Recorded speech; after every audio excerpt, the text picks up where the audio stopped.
Wait, you're telling me that pets aren't supposed to talk? Then what the hell is my cat? Hi, bud. You comfortable? Yeah? You want to help me review the episode there, Newt? No? That's a no? Get out of here. Alright, I hope you guys all enjoyed my cat Newt's cameo in this cameo in this video. Anyways, welcome to my review of Star Trek Lower Decks Episode 7, Much Ado About Boimler. So, as always, I'm going to start with my spoiler-free thoughts before I get right into the spoilers section of this video. So, if you haven't seen the episode, you can enjoy the first few minutes of this review worry-free, unless Newt attacks me. So, I have to say, on this episode, I'm a bit more tepid on this one than I was on previous episodes of Lower Decks. Not because this episode was bad in any way. I actually thought it was a pretty overall solid episode. It wasn't like my favorite episode of the season or anything, but I thought it was a fairly solid one.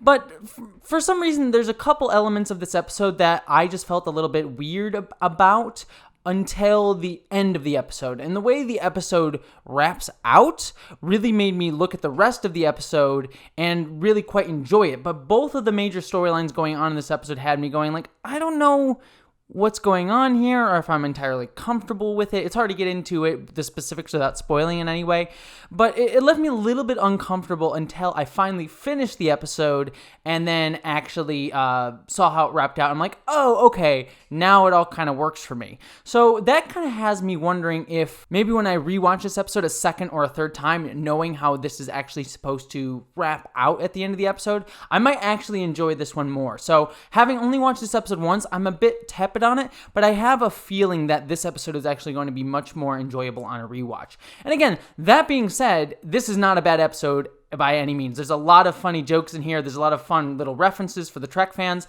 but there's just some really cool ideas and concepts and ship designs in here. I will say the ship design, there's a new ship in this one, and it's honestly really, really cool. It's all around an enjoyable time, and actually some good riffing on some good horror movies as well. There's a couple references to some classic horror films in this movie, and I quite enjoyed that.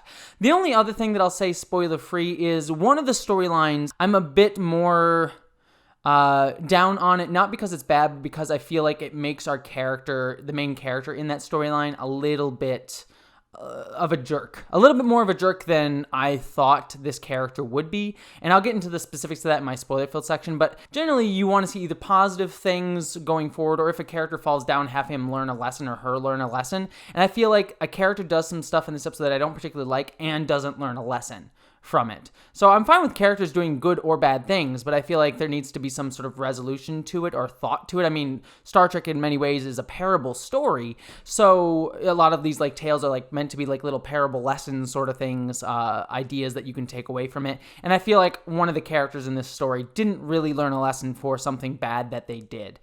They just didn't get rewarded, which is slightly different than learning a lesson, I feel. So I feel like that's probably one other reason that I'm a little bit down on this episode. But there are many funny jokes. Also, I will say that it has the cutest puppy of all time, and I want this puppy for many reasons. In fact, this is my ideal puppy in many ways. Some people will probably look at me in horror thinking that, but I adore the dog in this episode, quite literally, the dog. But that's it for my spoiler-free thoughts on this episode, so if you haven't seen the episode yet, go watch it, come back, and then see the rest of my spoiler-filled reviews, or if you just don't care, and you just want to hear me rant at a camera for a little while, that's fine too. I'm still here for you. That's all I'm good for, ranting at a camera. My cat's staring at me with the most sarcastic face right now. It's like, yeah, get on with the show, you jerk. If cats could talk, he would have much to say about me, I am very sure. The first storyline that I want to break down is the one, like I said, that I had the most kind of negative thoughts on, and that's the Boimler storyline. I really kind of loved the evocation of The Fly, and that's the horror movie that sort of side of things is referencing in this episode. I absolutely adore the references to The Fly in the sort of setup of him, like, jumping between transporters, and I love the very fact that Rutherford is only doing it because he wants to increase the transporter by, like, 0.007 seconds. That's totally something Starfleet nerds would do. They would just want to improve it by just, like, the most nominal of like amounts. And so I really bought that. I thought the setup was great. I just loved the humor of like him making a noise and then him being out of phase and then learning that he has to go to the farm, this like idyllic, beautiful place for all people who are suffering from being out, like having some sort of medical malady that isn't immediately curable in Starfleet. And this gets into the thing that I was talking about where I was a little bit tepid on this storyline and the other storyline as well, but this storyline in particular, because we get to the farm and it turns out to be this really horrific, kind of scary ship where everyone's sort of like treated horribly. We get some references to Rascals in there, which I really enjoyed, where we get the a character who's like half de-aged, half up-aged, and sort of like his voice shifts. It was a clever idea. We also get some like Pike chair people and a bunch of other like really fun references. I love the design to all the other freaks on the farm ship. But throughout the whole episode, I thought, while this is funny and does kind of make sense to a degree that Starfleet would sort of have a place to send all these sort of medical malady people that we've seen throughout Starfleet history, like the Pike chair people in from Star Trek the original series. I was sort of like kind of hesitant the whole time and like, wow, this is really dark for Starfleet. And I'm someone who's very much not on the like, this isn't my Starfleet or my Star Trek train, but it just felt a little bit off to me. So I like that the payoff of the episode was in fact that they were actually going to a farm and they just like kind of off-putting. The ship was just off-putting, and I also loved that the medical guy running the farm was a reference to the Arex character, some of the same species as the Arex character from the animated series, by the way. And I loved that he was just sort of like over-the-top and just laughed in a really over-the-top way. It was all enjoyable and funny, but just kind of like had me hesitant until we learned at the end that there actually was a farm, and it was actually a really fun time. And then the other thing that I alluded to in my spoiler-free thoughts as well is that the whole conceit is that Boimler betrays the freaks when they want to rebel and get out of their situation, which we can all totally understand. And Boimler goes and betrays them to the guy who runs the farm ship, which I think is a fine thing for Boimler to do. That totally would be something Boimler would do, kind of adhering to the rules, the letter of the law, rather than sort of the spirit of what Starfleet is about, which would probably make you want to help these people rebel, and sort of Boimler having to learn that he should follow the spirit of Starfleet more than the letter of Starfleet and being punished for that. But ultimately, in the end, he almost gets killed for it, but then it all kind of turns out fine, and Boimler really never learns his lesson. There's not like a moment where he like, it's like, maybe I shouldn't like follow the letter of the law of Starfleet. And so it just sort of left that whole arc for him feeling like it was unfinished and incomplete for me. So while I enjoyed that storyline and thought there was a lot of funny jokes in it, it did kind of leave me feeling a little bit weird until it resolved, which is, again, why I think it'll be a little bit better on a rewatch. I think I'll like the episode better the second time through, but I still don't think I'll be fully on board with the fact that Boimler doesn't fully learn his lesson in this episode. That all being said, there's a lot of funny jokes in there. The other thing about this storyline that I liked, but also was slightly let down by, and again, it's not really a bad thing, but I was slightly let down by the fact that we actually got Boimler teamed up with Tendi in this episode, which is something I've been calling for in pretty much every single one of my reviews, to sort of shake up the team-ups, that's a rhyme, in the sort of group dynamics here. But Tendi, once she gets on the ship with Boimler and they go off to the farm, Tendi is really kind of off doing her own thing and really doesn't interact with Boimler's storyline at all. So I still really don't have a taste of what the relationship dynamic, the friendship dynamic is between Tendi and Boimler, and even between Boimler and Rutherford, which we got a little bit of here too. There's no like real connection other than they're just like friendly coworkers, and I was hoping for a little bit more of an evolution of their relationship, just their friendship or whatever it is. But we really didn't get a flavor of how they bounce off of each other all that much in this episode. So I was happy that we got the team up, but I was sad that they didn't really interact all that much. Speaking on Tendi, before I get to the main storyline, while Tendi didn't really have much to do other than just being a vehicle for jokes along with her dog thing, she didn't really like learn anything or add anything to the storyline. I will say the dog jokes with her calling the dog, and the dog being this like horrible mismatch of what a dog should be and is totally like Tendi not understanding what dogs should be. And so the dog just keeps getting more like horrifying than weird and strange powers, like when it turns into the cube and goes around the corner. I was dying laughing at it. It doesn't really tie into the plot of anything, and so it's kind of hard to like judge it qualitatively, but it was a solid joke and it got me laughing every single time. Every escalation with the dog was incredibly funny. There wasn't really much emotional storytelling in any of that, but it was just kind of an enjoyable little C story going on throughout the whole episode that just probably got me rolling laughing the most out of this episode. On to the A plot of this episode. This was another one where I still had that same problem that I had with the Boimler storyline, where we have the captain of the Cerritos actually has to go off on some super secret mission wearing the black jumpsuits that Picard wore in the Next Generation Chain of Command episode. And so instead of getting a acting captain like Jellicoe, who was like following all the rules, we actually get a really cool captain, Captain Ronnie's, I forget her name off the top of my head, but a academy friend of Mariner, which actually has me wondering, how old is Mariner compared to like Boimler or Tendi, all that stuff? She seems like she should be at least a few years older than all of them, but she's kind of portrayed as the same age, which is kind of intriguing.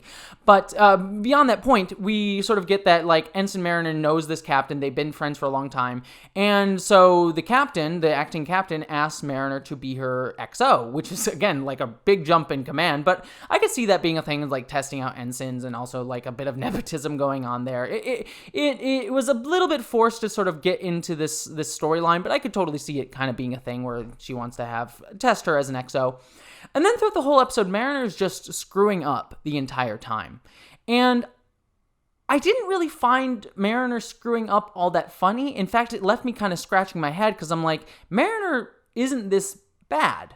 And it did leave me wondering, is she incompetent? Like, she screws up with her grab boot, she screws up on the planet, she's just obviously not being her badass self. And it kind of left me a little bit frustrated with how her character was portrayed. And spoiler alert, it does pay off in the end that she was faking it and that she was just trying to make herself look bad so she wouldn't, again, get another promotion, kind of feeding off that character trait that Mariner does not want to go beyond ensigns, which I actually kind of like. I like the fact that she's a character who doesn't really necessarily want promotions. That's sort of a new sort of characteristic for a Starfleet crew. Maybe explains why Ensign Kim on Voyager never got promoted. So I like that element of it, and I like that it paid off and it made sense for her character. But watching it during the episode just wasn't all that funny and just left me kind of confused with where they were going with it and what it was trying to like show me, because it wasn't so over the top that it was obvious that she was faking it. And so it just kind of left me frustrated with her character being like, she's just screwing up. And it kind of just, it wasn't really all that funny and just left me kind of confused at the characterization. I feel like maybe this is just me, maybe people disagree, but I feel like they needed to be a little bit more over the top for it. But then again, thinking about it, maybe the expectation on this show is that it will kind of be a little bit more over the top because this is a comedy, and the comedy is supposed to be kind of painted with a little bit more of a broad brush. And this characterization of Mariner, of her intentionally screwing up and doing these things on purpose, but not so obviously so that it's tangible, actually reads a little bit more in tone with the Next Generation rather than Lower Decks' more over-the-top comedic style.